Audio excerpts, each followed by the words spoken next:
After running a cleanup playbook, all application logs on 20 servers vanished. No backups. A shell module task with a typo in the path caused the entire log directory to be deleted. Let's break down your first Ansible playbook, how it works, and the exact mistake behind that failure. An Ansible playbook is a YAML file that defines a set of tasks to run on remote servers.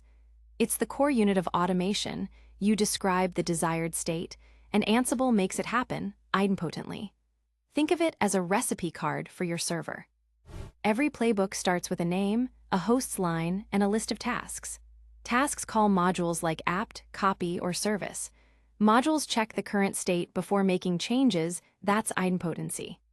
Here's a simple playbook that installs Nginx and ensures it's running. The apt module installs the package, and the service module starts and enables it. Notice become yes for root privileges. Hardcoding values is a rookie move. Use variables with variable syntax. For dynamic config files, use Jinja2 templates with the template module. This makes playbooks reusable across environments. Handlers are special tasks that run only when notified by another task. They're perfect for restarting services after a config change. If the config file hasn't changed, the handler doesn't run. No unnecessary restarts. Here, both tasks notify the same handler, but the handler runs only once at the end of the play, even if both tasks changed. This prevents multiple restarts. Use reload instead of restart for services that support it. It's graceful. To run your playbook, use Ansible Playbook inventory, ini playbook, iml. Always run with check first to see what would change without actually applying it. This is a safety net. Here are the essential commands. Check shows what would change. V increases verbosity. For deeper debugging, use VVV to see SSH commands and module arguments. Idempotency means running the same playbook multiple times produces the same result. Modules like apt check if a package is already installed before installing.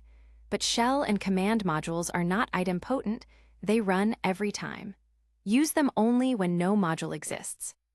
This example shows the difference. The file module is idempotent, it only creates the file if it doesn't exist.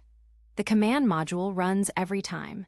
To make it idempotent, use the creates parameter to skip if the file already exists. This is the same issue we highlighted at the start. Here's exactly why that happened. The playbook used a shell module with rm ref var /log/app/**. On one server, the glob expanded to nothing, but a typo in the path caused rmref to delete the entire var/log/app directory. No creates or when condition to prevent it. A shell module task with rmref var/log/app/ and a typo in the path caused deletion of the entire log directory. The fix replaces the shell module with the file module using state equals absent on specific files. The fix replace shell with the file module using state equals absent on specific files. Add check mode, yes before running. Always use check first. This ensures you never accidentally delete more than intended. Never use shell or command for package installation. Use the dedicated apt module. It handles idempotency, error handling, and cross-platform differences. The shell version runs every time and may fail silently. This is the exact mistake from the incident. Never use shell for destructive operations if a module exists. Use the file module with state equals absent on specific files and always run with check first. If you forget update cache, yes on the apt module, Ansible uses the local package cache. If the cache is stale, you might get package not found. Always include it on the first apt task. A common mistake. The handler name and notify must exactly match the handler's name, including capitalization. Here, restart Nginx doesn't match restart Nginx, so the handler never runs. Useless tasks to verify. The apt module's update cache parameter works in Ansible 2+. For older versions, 19x, use apt. Update cache equals yes as a separate task. Always check your Ansible version with Ansible version and refer to the module documentation for version-specific syntax. The article mentions running playbooks, but doesn't show how to run only specific tasks. Use tags to label tasks, and run a subset with tags or skip with skip tags.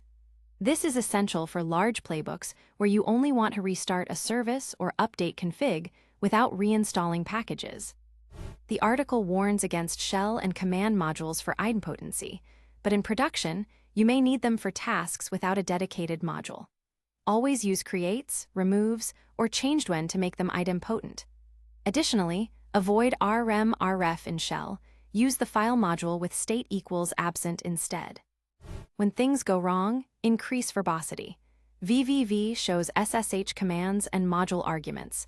Use the debug module to print variable values. Test connectivity with Ansible mping. The setup module gathers facts about the server. Let's run through some common interview questions.